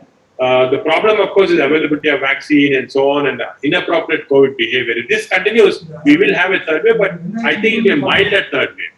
Because if herd immunity comes in, a significant number of people already are already immune, which is happening. In fact, we don't realize this, but 30-40% seems to be developing antibodies. If this happens, then we'll have a milder. If you look historically what happened, and look at what is Spanish flu, the first wave, second wave very high, third wave very mild, fourth wave very, very mild. So this can happen if you don't vaccinate. You get the same historical flow that happened with Spanish. You said your classification, mild, moderate, severe, and then before that you said pre-symptomatic, asymptomatic. Yes. How do you approach and how do you prevent them? Because asymptomatic and pre-symptomatic are the people who are definitely spreading the disease. Yes. So these are difficult to catch. Right? These are usually caught on contact tracing. In contact tracing, we find when you test them, or some people are anxious, they want to test because somebody in the house has it, we call. So those people, right now, one of the problems, I think this Raman would be a better person to say that if we look at epidemiological studies, one of the deficiencies in our country has been contact tracing and vigorous testing. If you do contact tracing, vigorous testing, and co-localization of these people, then it doesn't spread. But now it has gone such extent in the community that this strategy may not work. So if you by chance, if somebody has tested, found to be there, we know that he has to be isolated and so on. The problem comes not here. Problem comes for all of us. People are coming to our OPDs. We say, okay, no fever, no nothing. Maybe he's okay. But people, attendants, many of them are asymptomatic carrying this virus. They have a tendency to spread to others in crowded places. especially in the hospitals and so on. This is the problem that's going to occur. So if we are going to have universal masking and physical distancing, it doesn't matter because we know that asymptomatic people have a low amount of virus. The CT threshold, that is the cycle threshold, is very low. Spread is very less if they are masked and we are masked. So potentially, if somebody is having asymptomatic carrier state, if we wear a mask, if he is wearing a mask, if our contact time is less than 15 minutes, the chance of this virus coming to us is very, very low. So that's the way of doing it. The second way, most of the patients develop nasal drip and URI continuing for 4 weeks, something like that. So the nasal stuffiness is not there, their voice is nasal twang, and they always feel the sputum is coming, Yeah. post nasal drip is coming. This is one observation. What is your view on Yes, so this is right. We have found this. This variant is producing a lot of different syndromes. I think many of them are going on for long-term oronasopharyngeal symptoms. Some of them is secondary bacterial infection which can occur because of this virus, reducing the local immunity. The local immunity of the pharynx and all again is very fascinating. We don't have time to go into this. It is IgA dependent and T cell dependent. It's driven by these two things. So this IgA dependent, T cell dependent mucosal inflammation, which is shared by the lung, the oral mucosa, and the GI tract. That's why they're all connected together. They're all traveling in this direction. So this is affected, and that's why they're getting prolonged symptoms secondary to this, maybe secondary infections, and some of them are developing some sort of allergic rhinitis or sinusitis. So I think our ENT people are in good business for the next few years because of this type of syndrome. But one thing is, even if you find the virus when you do a RT-PCR in these people after 14 days, it's not the active virus; it's just RNA particle that's present. Does not have much significance. The important thing is there's some very good studies. In fact, this is a study that our basic science is also doing now. We have found that this new mutant virus actually upgrades a receptor in the nasal mucosa, upgrades a receptor which is actually attaching to the mucormycosis. There is a GRP receptor there in the nasal mucosa, which is upgraded by this mutant virus. And that's why the second way we're finding more of mucormycosis. Very interesting data coming. So a lot of things happening in the nasopharyngeal area, where a lot of basic research is being happening. And I think we're going to get some more data on this. And part of this is this continuous syndrome. One more authoritative statement I require from you, because some people have written vaccination only produces mutant variants. What is your comment? No, I think that is wrong. There is no evidence. Mutant variants has been shown with plasma. Plasma, definitely there is studies to show that if you give it irrationally, you can produce. But with vaccination, there is no evidence that giving. In fact, if you don't vaccinate the population rapidly, that's when the mutant. Because what does a mutant variant require? Virus gets mutated if it enters a host, and the host is not immunologically strong. When the host is not immunologically strong, and this has been shown especially with immunosuppressed people, this virus starts to mutate. It can play itself. Another thing is, there's a mistake. People say that this virus is very clever, it mutates and all. This virus is not clever, it's stupid.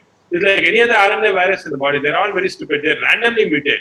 Very random. A lot of mutations are occurring which is not beneficial for the virus is dying.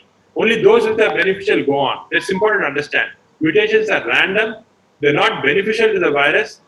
Many of them, 80% are non-beneficial mutations which are the virus is dying of, and only those which are beneficial viruses. So when will they become beneficial? If the host is immunosuppressed, then of course the chance of these mutations coming in is beneficial to the virus. So this is a mistake. I think we should quickly vaccinate before this mutation becomes more strong. My last question before I go to chat box. Mask. There are some myths in the mask. If you don't use properly, you get mucormycosis. With a mask, you use double mask. Something about mask, and then we'll go to the chat box. Yeah. So, yeah, again, very important question. There's a lot of myths about masks, and again, we don't have so much time to discuss on this. There's now concept of double mask also coming in, that you may have to use a double mask, especially those who are going to high-risk patients, not because the lower part is not covered by standard mask. The important thing is to cover so that no air enters through the outside part. That's the important thing. Most important, again, not to reuse the mask, especially the N95s and surgical masks have to be disposed of. They can be used only for certain 6 hours or 12 hours or whatever it is. Cloth mask has to be washed, dried outside and before they're used. In some families, the same mask is used by different people. This is a setting for mucormycosis, especially if it's moist and so on. And especially if people are sneezing into the mask, this mask contains a lot of particles. So somebody else is not, they're not properly washed or not under ultraviolet radiation, they use this, they get developed. So I think mask culture has to also change. Okay, I will ask the panelists. Dr. N.K. Singh, M. Shankar Sharma is asked what question. Zinc, vitamin C, iron, all out of range. Steroids leading to diabetes and sugar. What next? No, I think this is an evolution process which we are learning, and I told you that we have to depend very strongly on science. Because as doctors, if we don't depend on very good evidence and suggest to our patients or society, other people are going to take over. They'll say that, for example, we have in Andhra Pradesh, in Nellore, a famous Ayurvedic or whatever medicine is giving. It's become so famous that 50,000 people, 1 lakh people going every day. That's because as doctors, we haven't been very focused on scientific. We also start using all sorts of medicines without scientific evidence. So we have to stick to very strict. There may be, we can limit our range of medication to very less, but those which have evidence, and then I think we can convince ourselves. Now, vitamin C and D, there's no harm. I mean, they don't do any this thing, and there's vitamin D, there's some peripheral evidence that low vitamin D can benefit the virus, so you can give. And that also give it for a certain period of time. There's no harm in taking. But I think steroids are the one which has caused the most harm. Steroids are the most dangerous. I think all the dangers of this virus in our society is because of steroids. Sir, I would like to. Glutathione. What about glutathione? Do you advocate glutathione? No, again, no, we don't have evidence for that, strong evidence. Only budesonide we have some evidence. Okay, N.K. Singh, yes, N.K. Singh. Yes, sir. Before I answer the Shankar Sharma question, already answered very well by the Dr. Nageshwar. Sir, you told that steroids are very dangerous at this point of time. But there is a school of thought, and there are some people that the second wave has brought different scenario in our country. Many young persons have died, and the usual protocol has not been successful. So at some point of time, the dexamethasone has been found to be a game changer, and it has been found now, it is very much being stressed that before the decreasing SpO2, there is something called the partial pressure of oxygen that decreases first.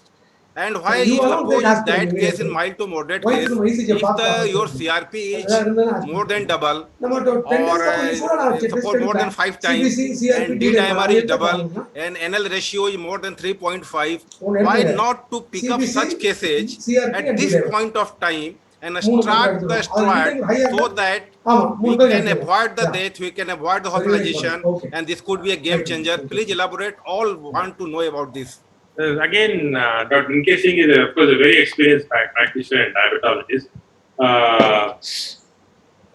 This is a very important point you brought out, and again, I want to discuss a little on this because regarding the role of steroids. Now, steroids, the first important thing is steroids, because we know the pathogenesis of this virus, steroids should never be used, whatever the situation, the first week. Because first week is viremic phase. Steroids, as you say rightly, are advocated in the patient is defined as moderate or severe case if his oxygen saturations are coming down. If you look at the recovery study, very clearly they stated steroids are only useful when supplemental oxygen is necessary. Steroids are not useful when supplemental oxygen is not necessary or if they are used early. Very clearly, but unfortunately in that study in New England Journal, they put it very small print so nobody reads that.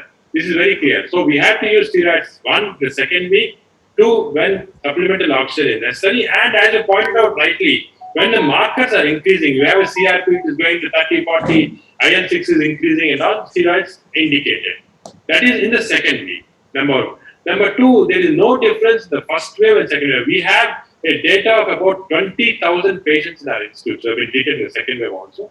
We have seen, we're going to publish this data, where there is steroids have done more harm than good, especially if they're used in the first week. Now, all these people are talking about steroid use early on. Where is the evidence? They can produce one paper or one RCT where they've shown that steroids are useful in the first week or steroids are useful in all patients in whom this thing. Then I agree, but there's no evidence. There's not a single paper. It is just that based upon the clinical experience. I think we have to go beyond that. We use steroids. We use a lot of steroids, but steroids have to be used in this fashion. Second week, when supplemental oxygen is required, when markers are going up, the inflammatory markers are going up very high, when patient is having a lot of symptoms, and these people definitely, but always in second. That's my take on this. And also the dosage, I've seen people using 32 milligrams of dexamethasone, which is, like phenomenal. That's something. So these, I think, we have to keep the dosage and the timing and indication very strong. Again, I think we as responsible, especially senior physicians like say Dr. N.K. Singh, if we say that this is the indicator, then all the people follow this. I think that's what happens. So I think we have to be very, very careful because steroids can be a game changer only in that situation. In a regular situation, it's a game changer in the opposite way. All the problems we are seeing are coming. Actually, sir, I wanted that you should clear to our audience. Second thing, sir, at Ranchi, we found that many cases presented with the pain abdomen and typical finding of pancreatitis. So, what is your experience that is COVID presenting as a pancreatitis? I think again, very important point of N.K. Singh. In fact, we exchange a lot of common patients, myself and N.K. Singh from Ranchi, because he is a very busy practitioner there, and I see many together we discuss this. This is a very important point. This virus, again, I didn't delve into this because a lot of research is being done in our institute on virus and pancreas. This virus has got receptors both on the SNR cell of the pancreas and on the beta cell of the pancreas. So what we have found is, in fact, we have done a lot of in vitro cell culture studies that this virus goes in attached. So we have now have a series of acute pancreatitis caused by this virus. And especially if they have underlying smoking, alcoholism and all, the propensity is more. And those patients who already have chronic pancreatitis, this virus can produce acute and chronic pancreatitis. And when it does that, these patients have more incidence of necrosis, walled off necrosis, and so on. So this virus has a definite effect on pancreas, although the case reported numbers are not large because we are specialized in gastroenterology. We see large number of these cases. And also this virus has an effect on beta cell. We know that there are many de novo hyperglycemics coming in after this infection, and especially, of course, steroids increase it. And we know that those who are already diabetic, controls go off because this virus definitely has an effect on beta cells. So on both this, so definitely acute pancreatitis, exacerbation of acute and chronic pancreatitis can increase, and these patients have to be treated very specifically because of increases. I think I find a very interesting question from Dr. Meenakshi that if the steroid are given for 10 days, following of methylprednisolone, what is your idea about the tapering of dose is required or not? No, tapering of dose, when you use it for 14 days, not necessary. Tapering goes on. Can I just come in, Dr. Singh? Yeah, can I just come in, Dr. Singh? Dr. Reddy, excellent lecture, and we always in interaction with some patients. You did say that your neurons are degenerating. In that case, what do we all say about our neurons? So, anyway, that was in a very lighter vein, Dr. Reddy. Excellent lecture. 2 points confuse me. When remdesivir is foo-fooed by WHO, I'm a member of the COVID expert committee in Karnataka. And we had a tremendous discussion, and we now bring it down only to 2 indications. Remdesivir in the first 10 days, remdesivir in those who are on a low flow of oxygen. While in your chart, it is in moderate disease, it is in severe disease, which is, you look to be an excellent proponent of remdesivir, while all over the world, it is being, considered almost lower down. Even the AIMS says off-label. That tocilizumab, plasma, and remdesivir are off-label in AIMS. We took that AIMS help also for our guideline. And in Karnataka, we have put this in patients who are on a low oxygen and within 10 days only, not in severe cases at all, whereas your table says that. So just wanted Dr. Reddy about very good point. Gurraj, I think that's a very good point. This is a very controversial point. In fact, our COVID group also had a lot of discussions when we had. In fact, we almost had a half-day discussion on remdesivir. Now, remdesivir, 2 things are important. First is we know, and I've shown this very clearly, that we must use it early on, before 10 days. After 10 days in an ICU setting, there's no point in giving remdesivir. So it has to be used in a viremic phase earlier on. Remdesivir has to be used also when supplemental oxygen. So we don't use it in mild cases, only those on supplemental oxygen. Remdesivir with baricitinib has specifically been shown in Act 2 study, which is a randomized control study published in New England Journal, to be much more efficacy than just using it without. That is the.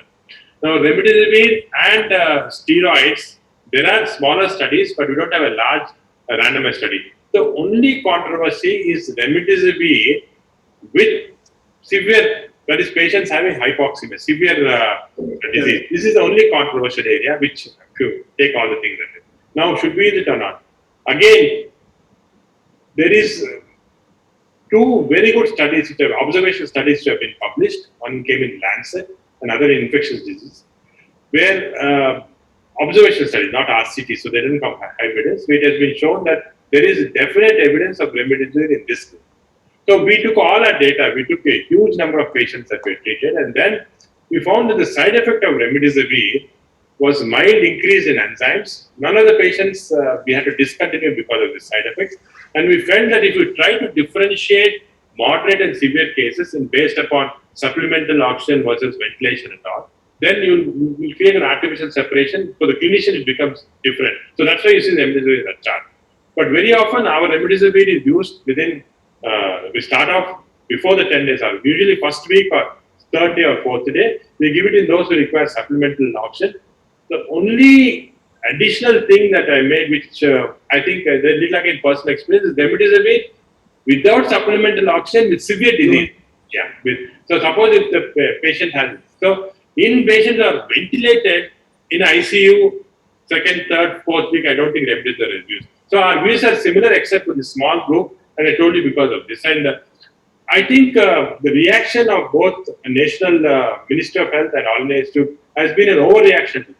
Correct. You can have a reaction against the drug producing side effects like steroids or tocilizumab, which I agree about, but I think the reaction came partly because remdesivir was becoming in short supply, and this was randomly used for mild cases, for all the cases. Suddenly, patient on ventilator, they'll ask for remdesivir, which is no use. So that reaction came, but I think as people who have gone into the subject, we understand, we know exactly where. Just a continuation of NK Singh's question on steroids, my last question. Absolutely excellently said. Only there are two problems with steroids, Dr. Reddy. One, the AIMS says methylprednisolone, 1 gram or whatever, and says equivalent dose of dexamethasone or prednisolone. Yeah.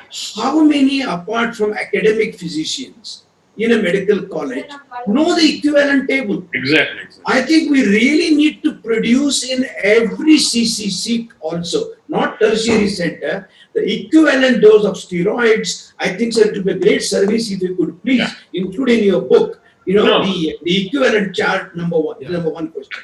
Number two, the practice of non-allopathics in India.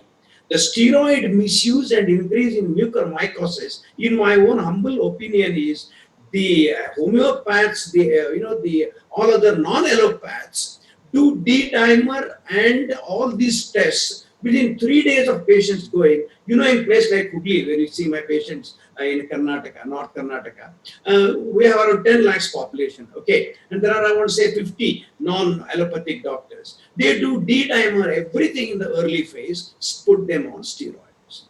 This is exactly what is happening throughout the country. Dr. Singh probably agrees with me. Yeah. The steroids are used well early in the disease. Whether is that worrying us? Because as Dr. Raman said, it is the antivirals that stimulate this virus. Like you also said, it is smart but stupid virus. It is stupid but smart virus, like you said. Just to comment on that. Sir. Yes, I think this is a very important point. That's why in the algorithm, you see, we are advising only to do all these markers after 1 week when the patient symptoms are increasing. If the patient symptoms are increasing, don't even do it.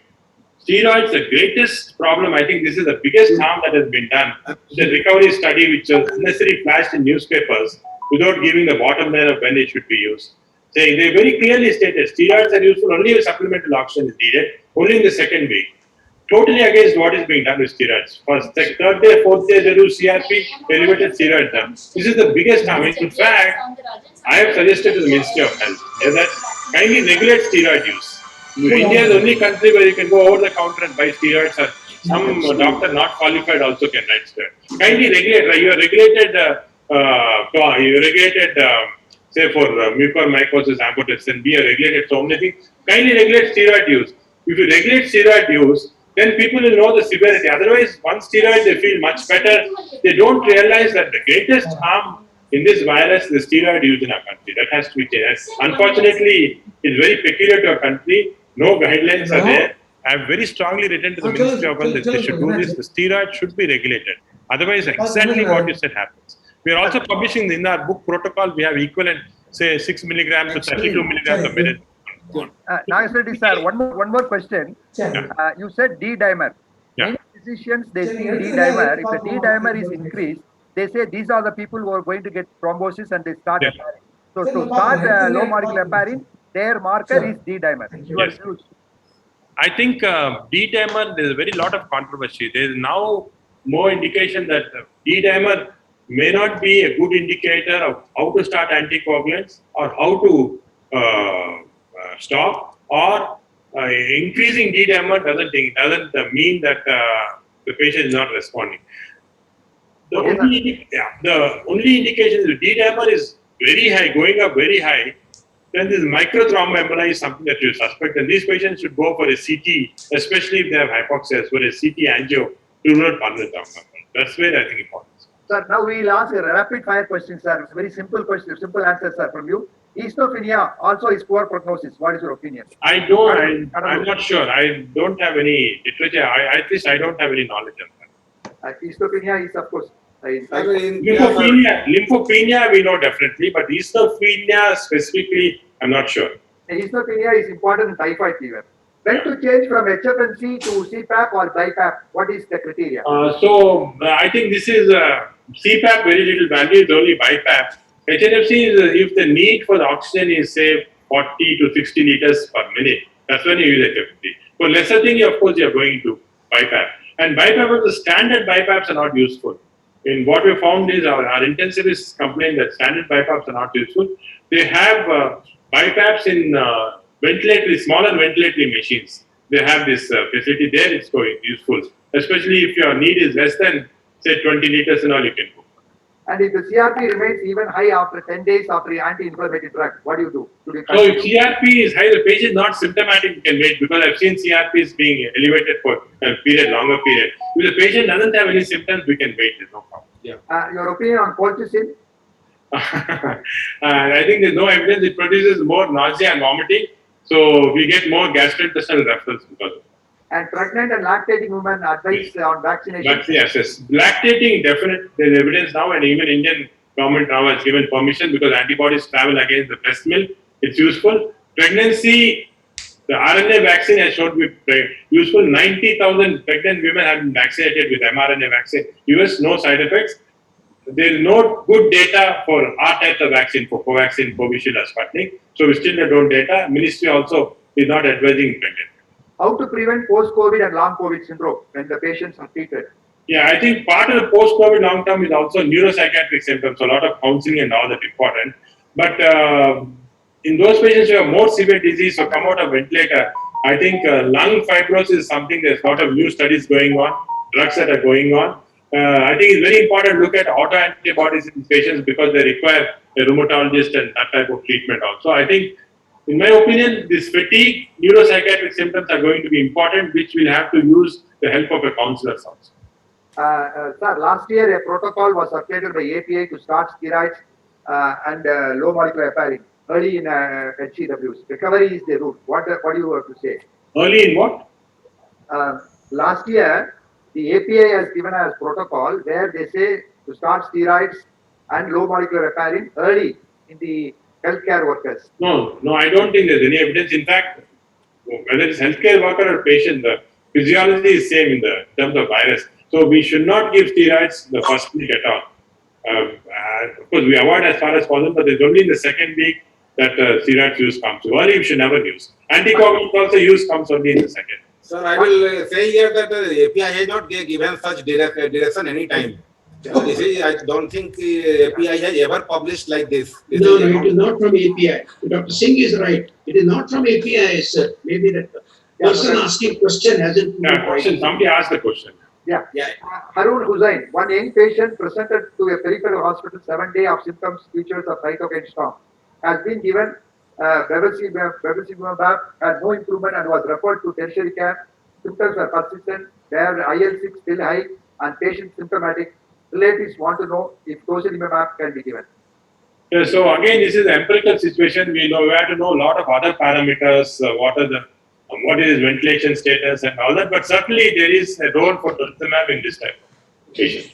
If how long does the transaminase to decrease in post-viral illness with respect to COVID?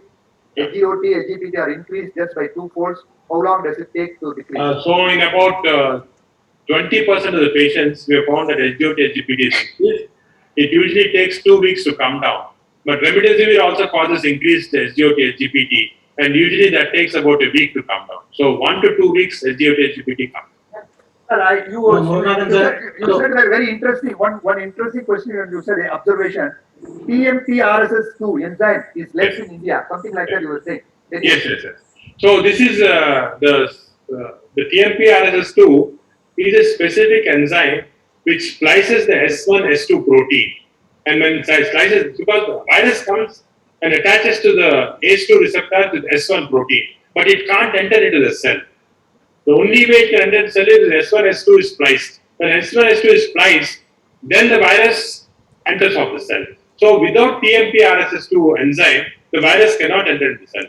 And we found in the first, when the first wave came, when we looked at all our patients, 50% of them had a mutation at the TMPRSS1. That's the reason why we found the severity was very less. This mutant virus seems to be escaping that phenomenon. We are actually studying it. Even that, our mortality rate is still low compared to Western countries in spite of the high infectivity that we have. And part of it is related to the TMPRSS2. Yeah, that is a Dr. Murunathan sir, Murunathan sir, Dr. Reddy has another meeting at 8:30. Okay. I think we have to leave him. With the permission of Murunathan. Yes, sir. Sivaraj. Murunathan, with permission, sir, can I ask one question, Dr. Nageshwar Reddy, sir? Please, sir. Please, sir. See, in Gulbarga, in Bangalore also, they are trying low dose and short course radiotherapy. Any observation from you? No, I think it's not at all recommended, at least in literature. I don't know what's the rationale by trying it. I would not recommend it at all. Okay. Now the last message from the panelists. Guru Satur, one message from you and the encasing, and the last word from Nageshwar Reddy. Please, we are right up. And Dr. Nageshwar Reddy, it has been a tremendous pleasure listening to you. And what promptly stands out is your humility. Because even when I write personal letters to you, you see the patient yourself. I think that despite a busy schedule, it has been great. And I never knew that you did so much of work on COVID when your specialty is entirely 180 degrees opposite to this. So really commendable. And if you could please let us know through Dr. Sangram where we can get the soft copy of your guidelines and the book, where you have included the steroid equivalent dosage, which is extremely important even to the COVID care center, which Dr. Singh was asking the question. That they are using this. So, sir, thanks a lot, and may God bless all of us. Thank you, Guru Raj. Now, encasing your final message. Yes, sir. My final message is, sir, that the virus does not kill directly. It kills by immune inflammation. This is the thing. So we need to fight the inflammation at the very right time, and we need a cat-like observation and timely step up. That is very, very important to pick up the message when it is going. As Dr. Reddy showed that there is now the new thing is coming up, that is the antibody, that is monoclonal antibody. But they say that can be used in the mild to moderate cases, but you need to pick up the high risk cases.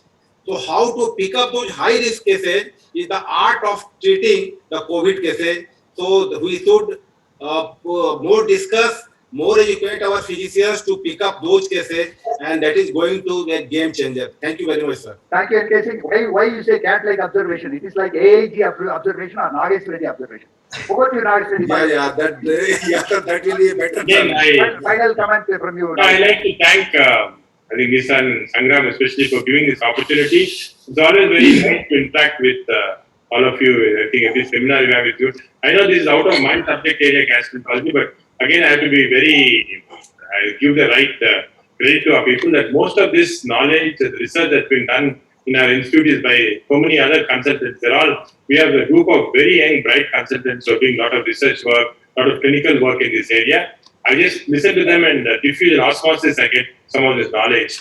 And we have these good meetings every time updating ourselves. So most of the credit should go to them actually. And again, I'm extremely thankful for giving me this opportunity to talk to you. Yeah, actually, normally in our webinars, we go on discussing, even up to 11 o'clock. Sometimes, there'll be so many people. You can see more than 150 people are still there. It means they are interested to listen to the discussion. But anyway, because you have to go, we leave you today, but we'll have a part 2 later on. And we'll make you give the part 2 exam and lecture later on. And I request all of you, don't worry. All these webinars are uploaded in our website. And already Nageshwar Reddy has given the link.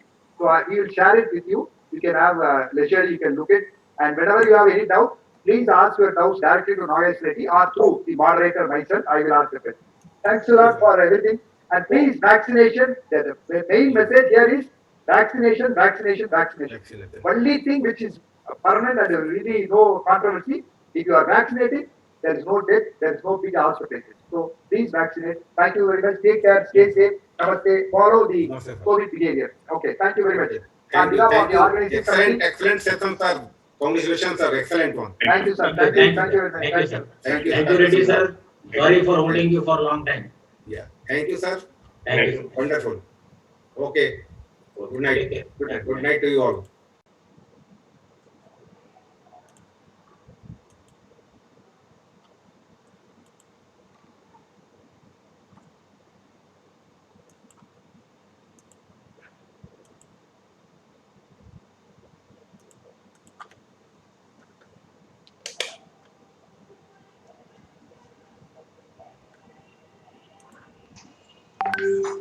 அடுத்து பார்த்தோமா இந்த பேஜில் இருக்காங்க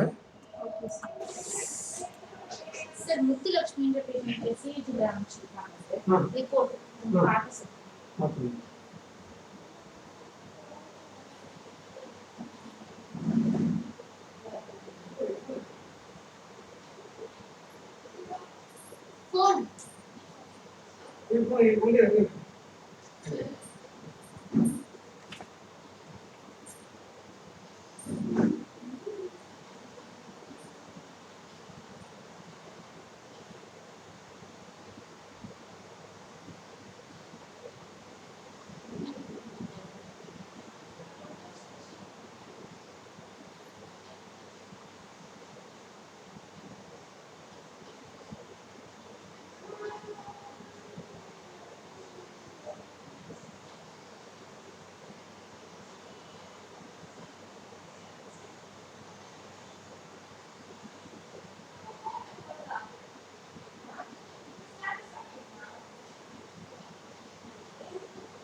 நான் மட்டும் right side போடும்போது நான் வேணும் okay sir right sir sure sir thank you sir right sir thank you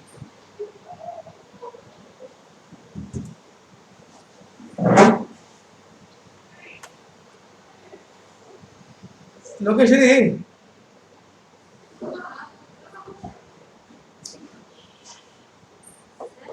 கால் பண்ணிடுறியாம்மா 99620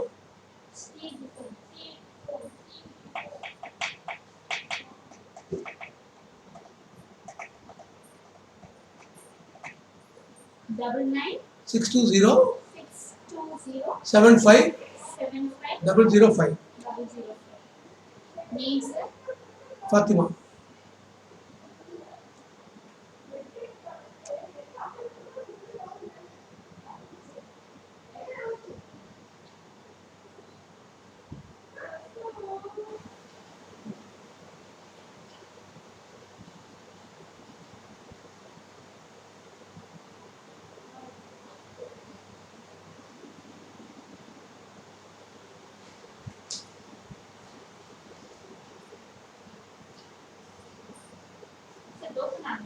Don't.